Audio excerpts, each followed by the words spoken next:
महादेव जी के भजन गायब रहल। फूल लोढ़ गेली गौरी माली फूल बड़िया फूल छीनी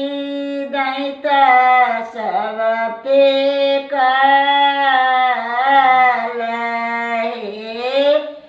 कान लगली की जा लगली गौरी माता कथी लाजे पूरा लोढ़ायल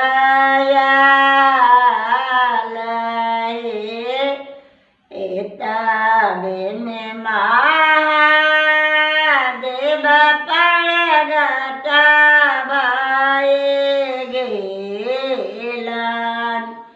गौरी जी के दिलनि समझाए हमहु जे चलऊँ गौरी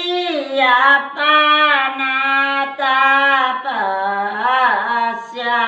में तहीं हम ध्यान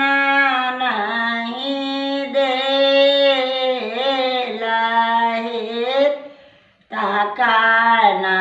जे कार्तिक बाबू माताया गुआइलन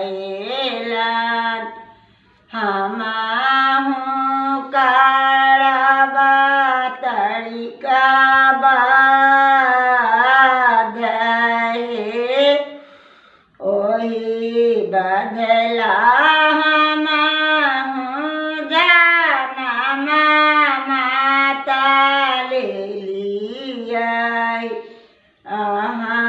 जानी सोचू दिन